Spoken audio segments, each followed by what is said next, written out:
Srećno detinjstvo počinje u lepom vrtiću. Svakom detetu treba dobra škola.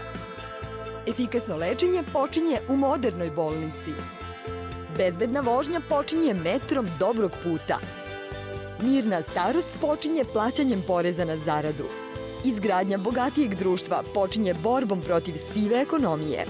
Postupaj odgovorno radi ekonomskog zdravlja. Porez plati da ti se dobrim vrati. I kada kupujete keks ili čokoladu. I kada stanete da nešto pojedete. I kada kupujete ogrlicu ili prsten. Papirić koji nije izbor, već obaveza. Mnogo njih ne izdaje, mnogo njih i ne traži, a mnogo nas gubi. Ajde kažemo, pogrešne solidarnosti, gde građani kažu pa dobro, neću da ga prijavim, zašto bi ga prijavio, on na taj način obezbeđuje egzistenciju. Pa ako bi se svi ponašali po tom principu, onda mi ne bismo imali prihode u budžetu koji se isplaćuju penzije, plate nastavnicima u školama, lekarima i slično. Prema tome, onaj ko izbegava plaćanje poreza, on suštinski uzima od celog društva, odnosno ostvaruje dodatnu korist, dodatni profit na teret ostalih članova društva. Često se dešava, posebno u kafićima i restoranima, da dobijete predračun ili međuračun, koji su veoma slični fiskalnim računima. Ipak, prilikom plaćanja, gost treba da dobije fiskalni isečak, koji kada plati robu ili uslugu treba i da uzme i sačuva. Fiskalni račun najlakše je prepoznati po fiskalnom znaku koji se nalazi u donjem delu računa. Pored toga, fiskalni isečak mora imati i jasne podatke o samom trgovcu.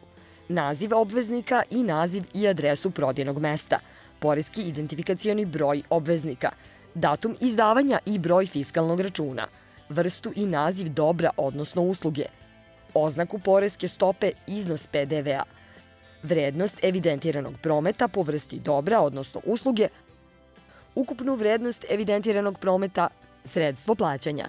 Sve to mora da ima fiskalni račun. Sve to dobro znaju i trgovci. I naravno ima mnogo onih koji to poštuju. Svi potrošači koji kupuju našim maloprodajnim objektima, Maxi, Tempo i Shop & Go, naravno dobijaju fiskalne račune za svaku svoju kupovinu.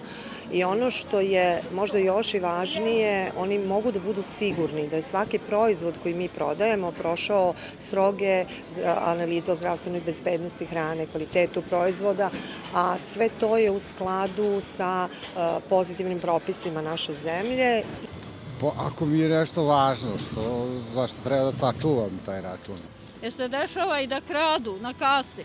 Ali negde ne kucaju tačno. To su ugostitelji, to su svi oni koji poslujući u toj sivoj ekonomiji dolaze do nekog ekstra profita, ali ekstra profita samo za sebe. Narod ne prolazi jeftinije time što trguje u sivoj ekonomiji, a zapravo suština je da prolazi jako skuplje, jer na legalnoj strani, ako tako mogu da kažem, jako puno gubi.